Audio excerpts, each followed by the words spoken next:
I'm too pretty to be dealing with some bullshit. I'm too pretty to be dealing with some bullshit. I'm too pretty to be dealing with some bullshit.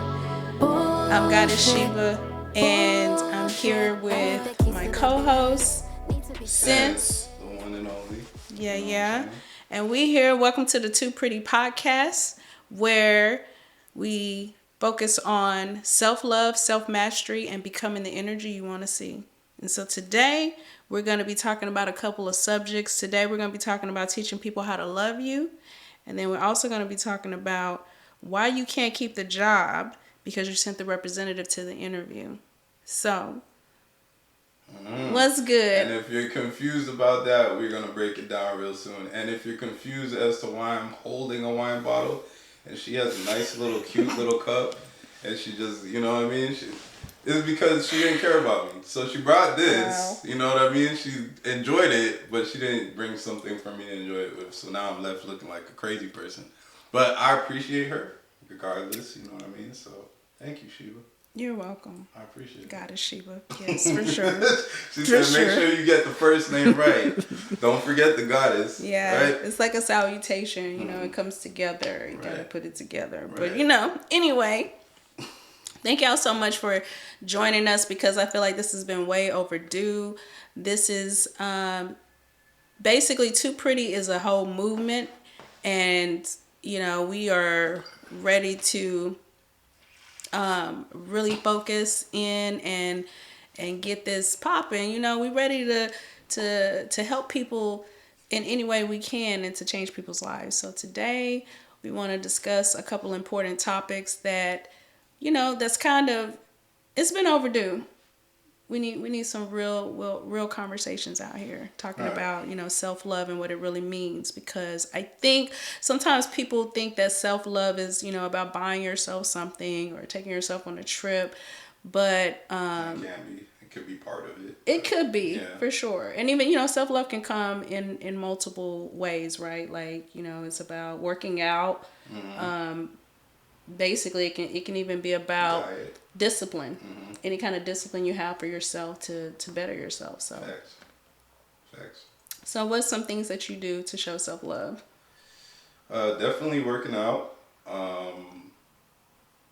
Definitely, I guess in my own form or way, meditation. I feel like I live in my truth and live in my purpose, which feeds my spirit. You know, I get to make money doing what I love. I get to feed myself doing things that I'm passionate about. And so I feel like that's a form of self-love. Yeah, that's dope. Choose myself in most situations, like, you know, obviously, unless it involves my kids or something like that, but, you know, I choose myself. I choose my happiness. I choose my spiritual health. Yeah. I like that you said, you know, especially when it involves your kids, but because I feel like your kids are going to see, like, how you come across, like, every day. So, like, even if you are in any type of situation or, you know, involved with a relationship or something, and your kids get to see that as an example of how, you know, they are going to go into relationships or how they're going to view relationships or what love looks like to them. So, like, for instance, you basically can't pour from an empty cup. So if I'm up here, I'm, you know, not happy in a situation or relationship, and my kids see that, they're going to view that as, like, even though, like, so a lot of times people will, you know, try to maintain something because they think, oh, it's best for the kids. And to them, it might seem like, oh, it's a good thing. But really, it could be doing the opposite, because if you're staying in something because you think that, oh, it's, you know, it looks good to them or it's good for them, or you're, you know, talking to someone because, oh, they're a good big father figure or something, or a good woman figure, but your relationship is not good with each other, it's like, it's really showing them like basically not to love themselves because you're staying in something because it's better for other people, not for you. You're constantly teaching them how to put other people ahead of their own needs. Yes. And even aside from that, just aside from what you're teaching them in reference to how they should love themselves, there's just the fact that if you're in a situation where you're not really happy, then you're not able to give the fullest amount of yourself in that relationship, and your relationship with them, it's gonna suffer. And I think that's really at the core of self-love and like learning how to love yourself. Because I guess some people start to see it as like selfish, or it gets a bad rap as like, and there are people who can take it to an extreme where it becomes narcissistic and like they completely discount the feelings of others. But I think at the core of self-love, or learning how to love yourself, is learning how to be the best version of yourself for everybody around you. Yes. You know, yes, I because agree. if you're not taking care of yourself, you're always like, there's something inside of you that's hurting. Yeah. And all of those interactions, and it passes off to the people around you. I agree. It's so important, and we were just talking about this too, like being an example for your children as well. So like I have a daughter, so I want her to be able to look at me. Well, she is looking at me regardless if I know it or not, or prove it or not, because I looked at my parents as, you know, and I probably picked up on some toxic traits that they showed each other in their relationships, and thought that, oh, in some kind of way, you know, use that as a kind of an example of how I went into relationships, how I even chose my partners. Yeah. You know, which is crazy because it's like, even though I know that, you know, there was some toxicity behind it, but I still would do certain things because you don't realize how much you're programmed from a kid, as a child, just from seeing things that you grow up with. And like, you know, as you get older, you know, it's our responsibility to change ourselves to become better, right? But not necessarily, you know, based on, you know, what you want, like, better for your future self, if that makes sense. Break that down. So like if you want to, so if you like saw certain things like your parents did, right? And you know that those things, they might be a little toxic, but if you want to be like, so if you say you're in a current relationship and you're kind of using those same, you know, ideas about how to love or whatever, like, or how to, you know, communicate, right? Or like if you get upset, you know, you might do certain things that, you know, might be considered toxic. But if you really want to, you know, grow and evolve, like become a better you, because we're talking about self-mastery, right? So becoming a better you, to master yourself, and to have self-love, is about becoming the energy that you want to see. Like you want to see your future self. Your self-mastery is looking at your future self from a higher standpoint, your highest self, right? Yeah. So in order to become that, you are going to have to break down those programs. And everything that you learned, you just have to recognize like who you truly are. That's one thing. You have to know who you truly are, and then recognize your habits, whether they be good or bad. So if they're good, you want to, you know, elevate on those. You want to build up on them. If they're bad, you want to break them down and replace them with something new. I think I asked you this question before, like, just as we are having a private conversation, but it's just like how did you find that guidance system inside of yourself to make those better choices? Because we all know family and friends and people around us who just repeat cycles just to continue the cycles, the generational curses that have been passed down year after year after year. And it's like, as black sheep, because I know we identify as black sheep. Damn, that's crazy. What caused us to say, like, you know, we need to choose something different? And what would your advice be to young girls, guys, people that are observing their environment and trying to make a decision to live a better life. Yeah, I think for me, I definitely had been, I think, well, for sure, I know that I've been around people who just did things differently. So I had not just my parents, but I also had like my grandparents, right?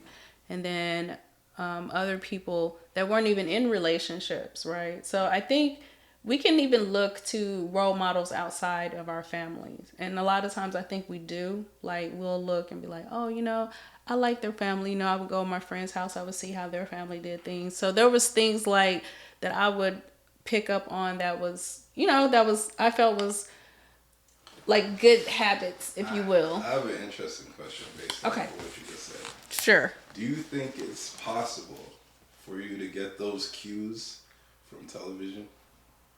Ooh. I think there's definitely some shows out there that were positive, and then there's some shows that was negative. Because like for me, and I know probably for a whole lot of like young women and young girls out there, like certain like, and nothing against Disney because beautiful movies, right? Cinderella, Snow White, the Seven Dwarfs. Even though, that's a question like, why was she living with 7 men? But anyway, that's besides the point. But freaky little ass.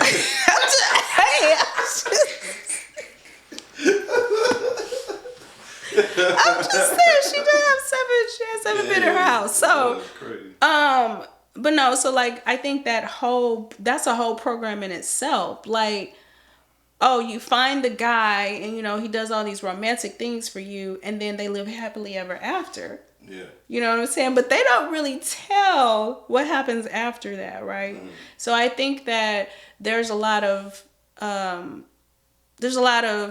things that we need to focus on, or there's shows that, so for instance, The Cosby Show, Yeah, that's crazy. That's what I was thinking about when I asked that question. Yeah, like, so I think, definitely. I think that definitely played, because I grew up, even watching Martin Lawrence, because, I actually like that show, him and Gina. Yeah. That kind of... It was black love. It was a little toxic, but it was like, you know what I mean? You thought it was toxic? Like, in what ways? I thought it was a little bit... Like, I didn't really realize it was a little bit toxic until, like, I got older. Like, but, Gina was always yelling at Martin. Like, she, like... But there's still, like, that love underneath it. There's, like, still that tightness, that closeness. Like, they ain't ever letting each other go. Yeah. Like, you know what I'm saying? Yeah. They kind of had these toxic friends that they allowed into their relationship. That's true. Like, she would kind of insert herself into situations in their relationship, which is goes against creating boundaries in your relationship. Ooh. And, so that's it. So it made it normal.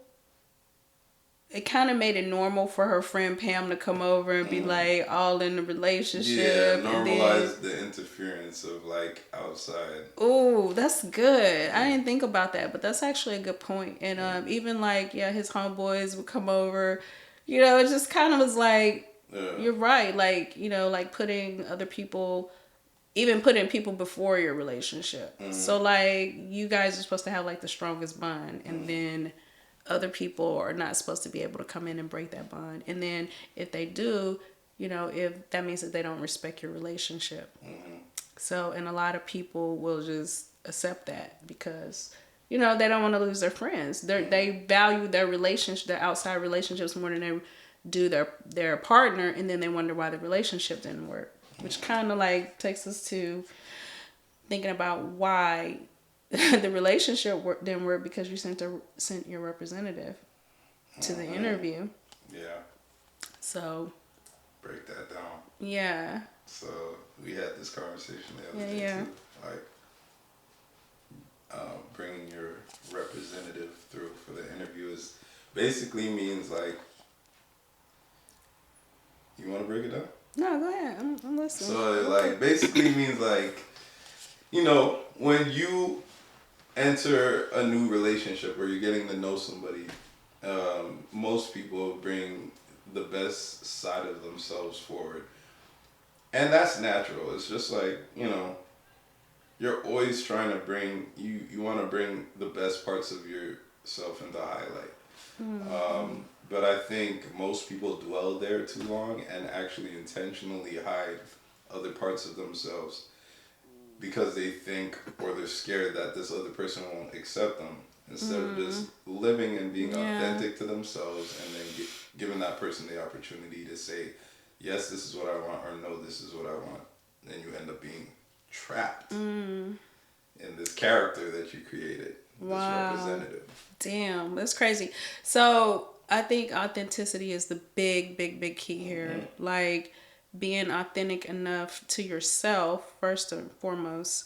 Because like I said, it always starts with self. No matter what, it always starts with if you can't change someone else. You basically have to be the change, be the energy you want to see. So because we basically become a reflection of each other. So we go back to thinking about that. Like, we'll go to a job every day, even go to school, spend thousands of dollars to get this job, right? Oh, I want to become a doctor or a nurse or a lawyer or whatever it is. Like, we'll spend thousands of dollars, right? Go to this job, and we show up every day for 30 years. People will go make sure they be scared to lose their job. Like they go show up their best self every single day.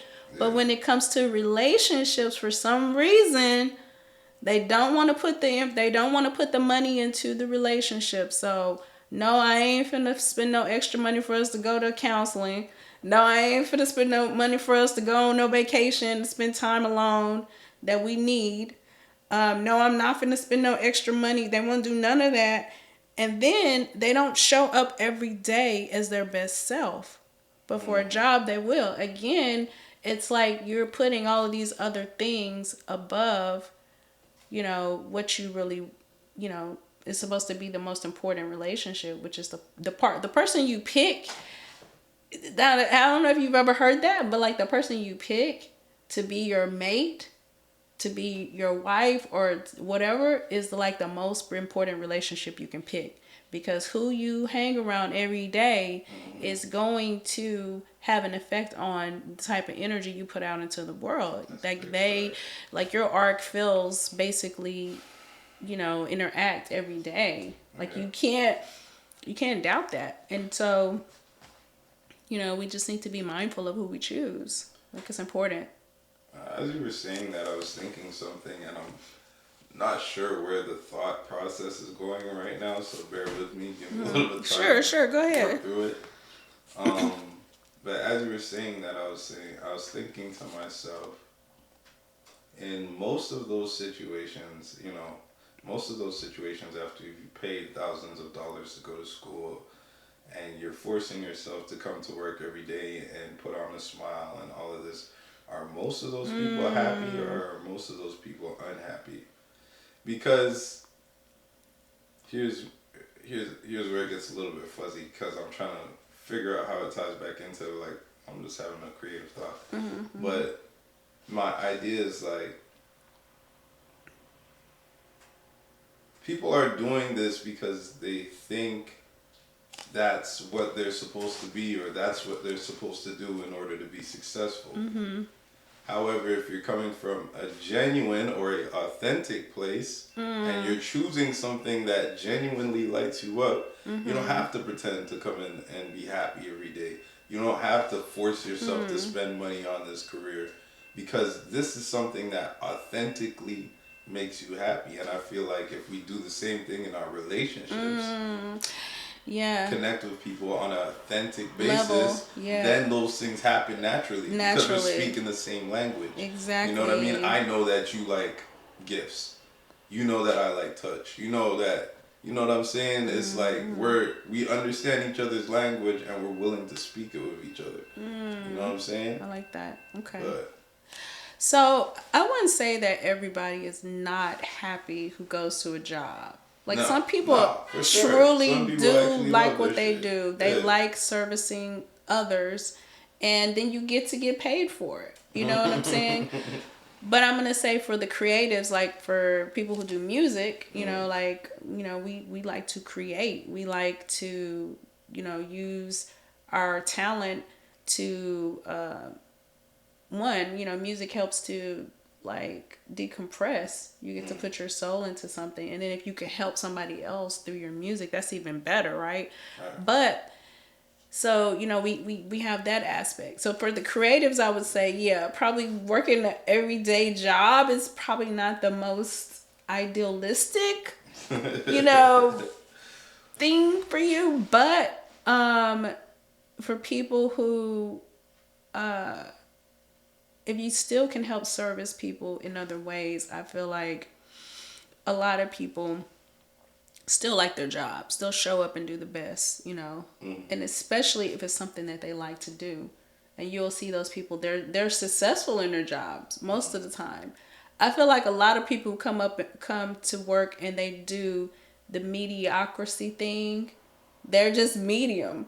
They're just gonna do just enough. They ain't trying to excel. Like you see those people, I don't know if you've ever, so I used to be in the military, and you have those people who came in and they're like doing everything. Like they like, you know, officer of the quarter, you know, like I have no idea what none of that means, but it sounds crazy. When you say officer, okay, so officer of the quarter meaning like it's competitive. Like, so you, in order to get promoted to the next level, right? Like you gotta be doing certain things, like, and it's competitive. So like if you say, for instance, you know, you got, so it's like a title. It's like you're like a gold ribbon or something. Yes, yes. So there's people who like going above and beyond. Like they do that in everything they do, and they're just those type of people that who are going to always put their best foot forward because they realize that they can change something in every situation. They're looking out for the benefit in every situation.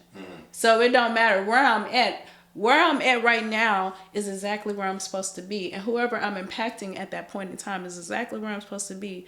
And I always, that's kind of like my mantra, my daily mantra. I say that. I'll say I'm always at the right place at the right time for the right opportunity. And honestly, we all are. Like you're right here in this space right now, in this place, in this time, because you're supposed to be here. Facts. It's not, there's no other place that you're supposed to be except for where you are. Because the universe will not even allow you to be there.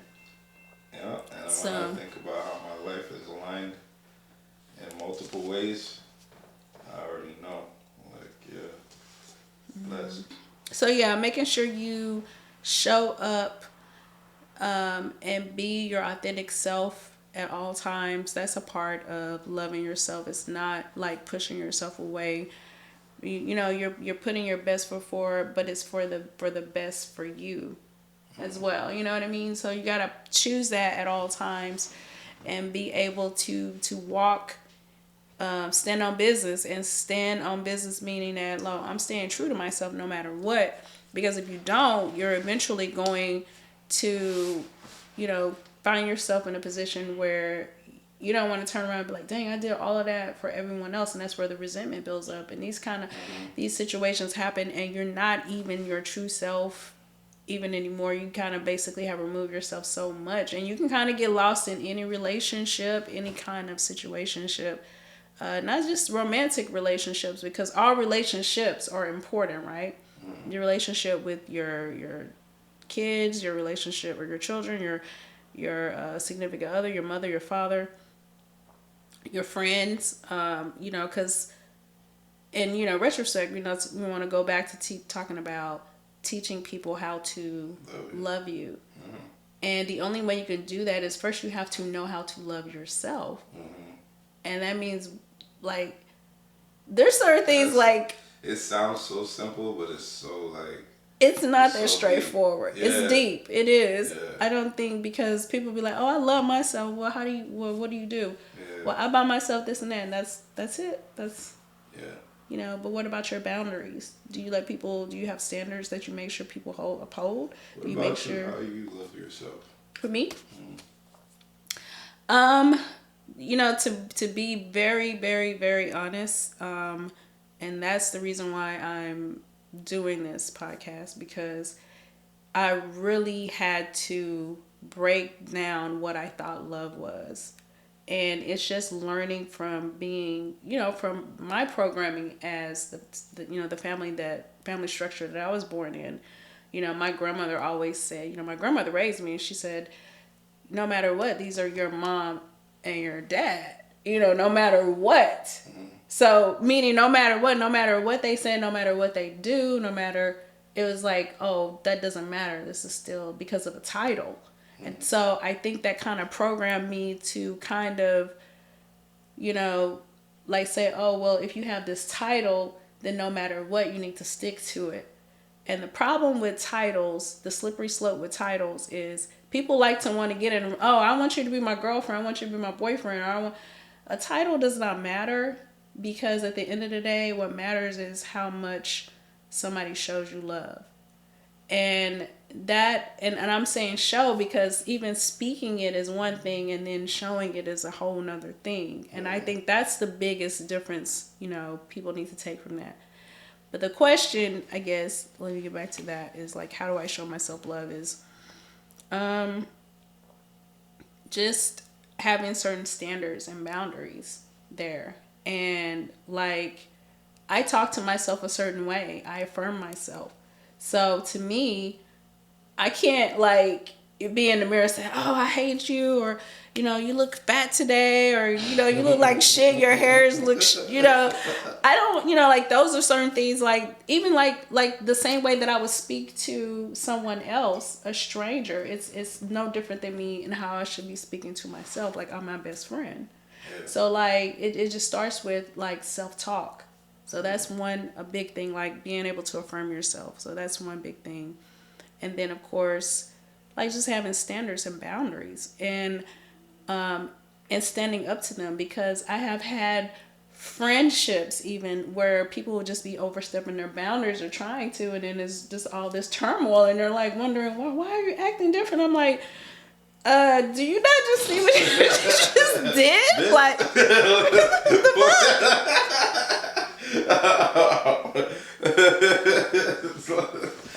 what?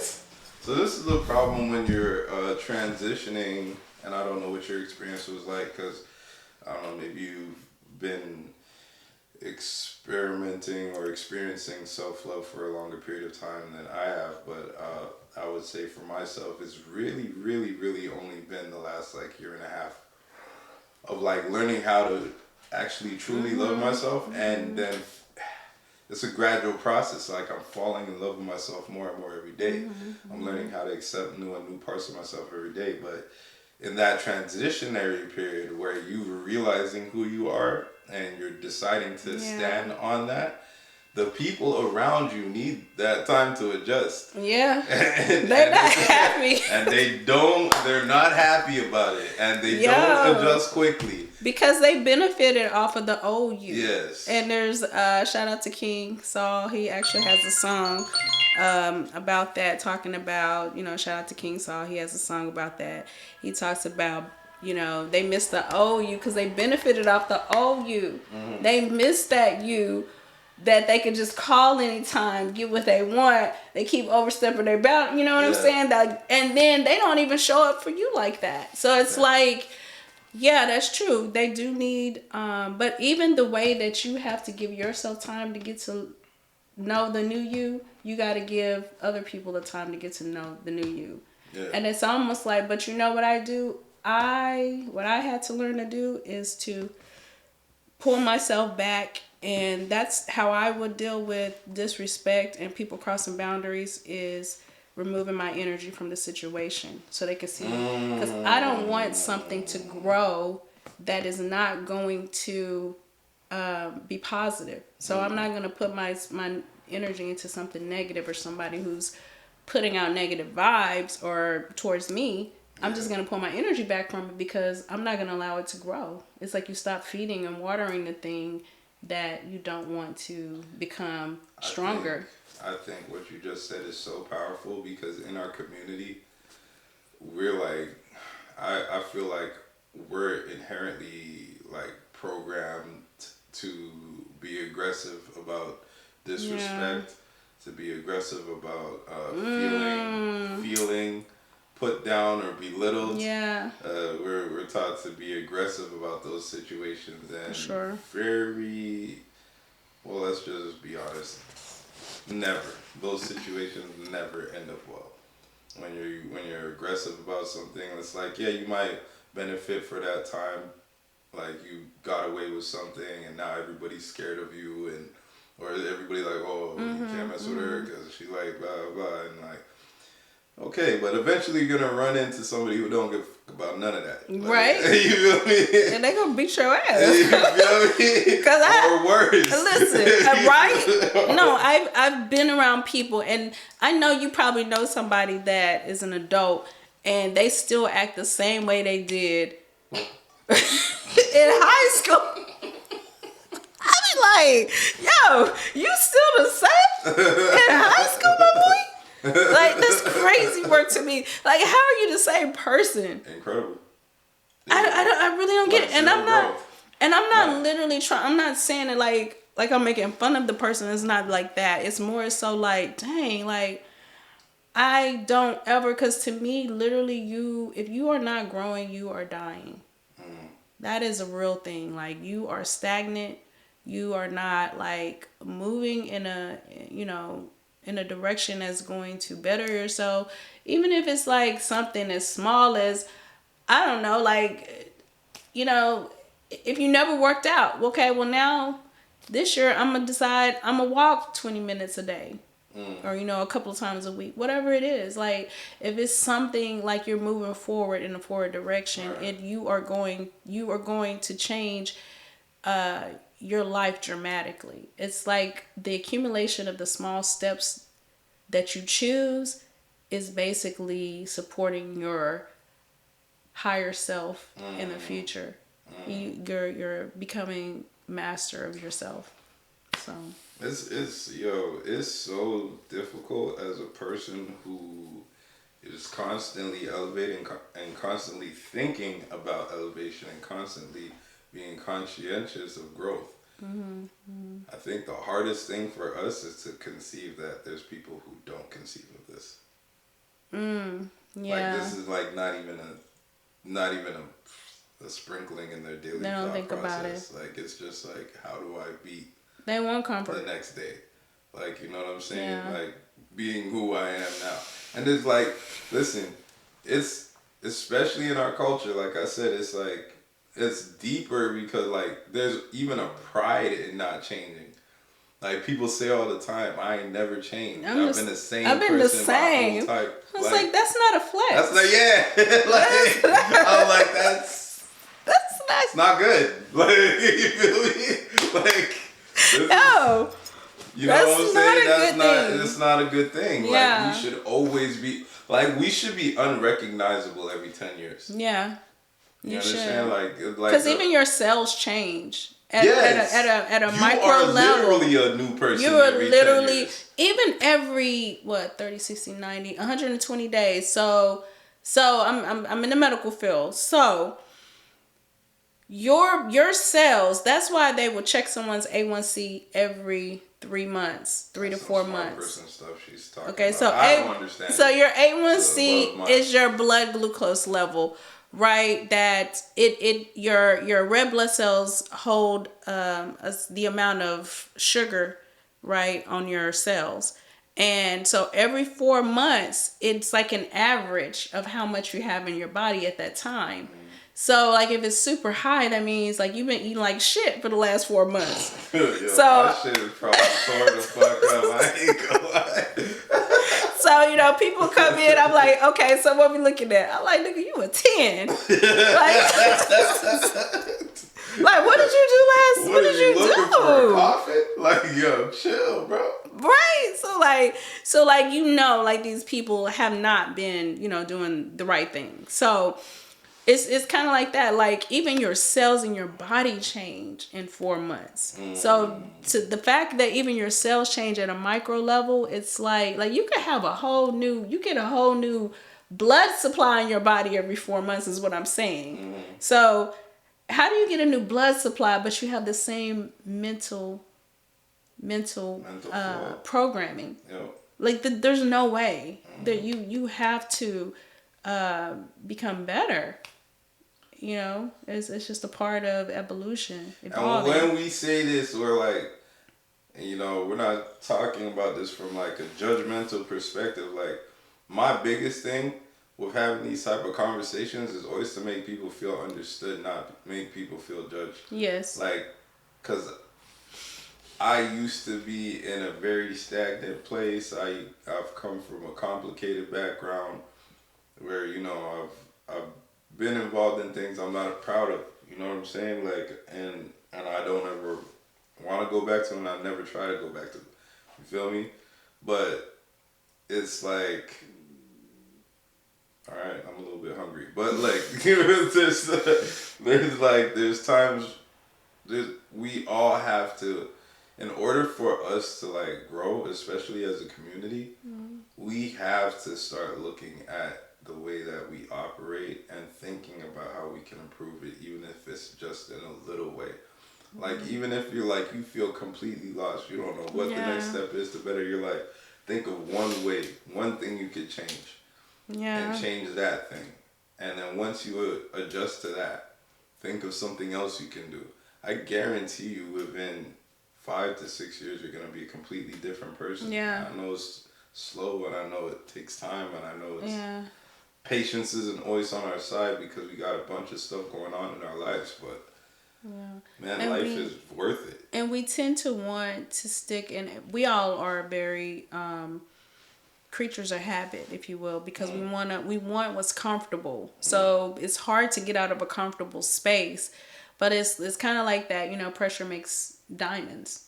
Like, you know, iron sharpens iron. You know, you're gonna be around people who are going to elevate you, who's gonna call you out on your BS, and you know, and as you know, I'm too pretty for the bullshit. Like, for real, like that's really what it's about. Like, being able to call yourself out, call other people out, and stand on business. You know, like self-love, self-mastery, and you know, becoming the energy you want to see. Like that really is it. Like, it's, and I feel like we definitely need to know this for like a lot of the young women that are out there who don't, because I didn't have anybody teaching me this. This is stuff that I had to kind of learn on my own. It wasn't something that was like talked about when I was growing up.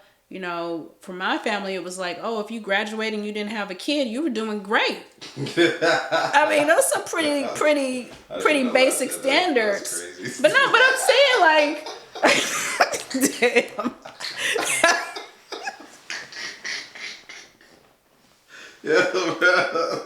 Yo, if you're not a pimp, hold on. She's just from the trap, bro. This is what she's trying to explain to you right now.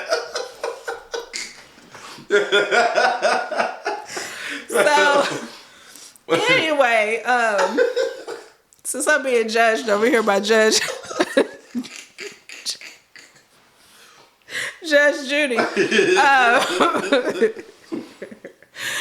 but for real though, like, no, for real. So, you know, so that says a lot though, to let you know that there wasn't a lot of high standards. Like, that was considered high. And I'm not taking anything away from my family, because I'm very appreciative of, you know, having my family in my life and for teaching me the things that they could.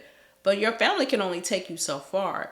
So I know a lot of people like to point the finger like, oh, my family didn't do this and that. It's like, well, your family can't teach you everything. You still, that's why you get a certain age and you leave your home so you can learn new things. And even still, in those moments, it's like, oh, my family did this and that. Good. Now they taught you what not to do. Yeah. Cool. So move from there. Exactly. That's my regards. Exactly. So it's like, yeah, I wasn't, there was like a basic, like, okay, well, because I must have been really bad if they were like, you know what, just get out of school and don't get pregnant, okay? No, don't worry about nothing else. I'm like, damn, okay, that's it. That's all I gotta do. But no, like that was pretty much the biggest thing. Like, you were seen as, you did good if you were able to do that. And I'm just like, dang, that's crazy. Like. Yeah, I sure as shit didn't do that. But that's what I'm saying. A lot of families, like, yeah. Because my parents had me at 17, so it's like, dude, I didn't have a kid at 17, so I'm like, okay, well, I'm doing great. I'm doing better than, and it's not about doing better, but it's like, okay, my family came from that, so now I get to, my ancestors work hard to get me to the point to where I'm at, and I never want to disrespect or say, that they didn't do this or that, because I feel like, I don't know, from what they came from and what their mothers and fathers came from, my great grandfathers, grandparents came from, and where I am now, I'm in such a better situation. Like, my children are in a better situation than what I was in, and that's how it's always supposed to be. You're always supposed to be moving forward, yeah. And if you're not, you're basically leaving a legacy behind of trauma. We're supposed to be the ones to break the generational curses. Fix some of yeah, that trauma. Yeah, Heal some of it. It's Each important. generation should do a little bit more until. Yeah. For sure. So, anything else you want to add? I don't know, man. This is a good first episode. We could literally talk forever. For sure. And we don't have 5 hours. Yeah. But I want y'all to make sure y'all go to the link in the bio and y'all check out some of the Too Pretty merchandise. We got the hoodies, we got the t-shirts, we got the lip gloss, we doing our thing. She working on some stuff for the niggas right now, but look, this stuff, hey, look, I'm not just saying this, this stuff is popping, okay, when lips, hey, look, popping. Yeah, hey, I wish we could get a close up on the lips real quick, but you know what I mean? We just gonna have to let them see a little product, and it's did I say little? Yeah. That's crazy. The shade. The shade there. Not the little product, the big product. It's the big. It's luxury. Too Pretty luxury lip gloss. Thing, you feel me? You feel me? Support and and for sure. And look, we gotta get some stuff for the 2 fly niggas, you feel me? Okay, the 2 fly. I like it. I love the 2 fly. I love it. But no, this is a whole movement, and I just really appreciate you, Sense, for everything, for the support and the love. This is way bigger than just me or you. This is something that is going to, we talking about our testimony. Having the testimony that actually can transmute to help other people is such a big deal. And I feel so called to do this. And I just really appreciate you just really being supportive of that and just helping out. And of course, we got the 2 Pretty video about to drop. Next week, we're about Shot to be... by me. Yes, yo. I'm that nigga. Okay. Come on now. See? Yeah. So it's a whole movement, and I'm so excited about the video because it really talks. I don't want to give it away yet, so I can't talk about it too much. But it's dope. It's dope, and it just kind of ties into everything that we're talking about now. So I just hope you guys will really. I know you guys will love it, and this is a movement. We're gonna push it, and. Not to mention we got the book, it's just a whole movement, and I'm just so excited about it. We got a lot of things working, and so thank y'all so much for tuning in to the 2 Pretty podcast, and it's all about self-love, self-mastery, and becoming the energy you want to see. We love you guys. Y'all make sure y'all stay tuned with us for the next episode. And slick. You was good with that. That just rolled up. Hey, that's what's up. Y'all already know what it is, man. I'm out. See.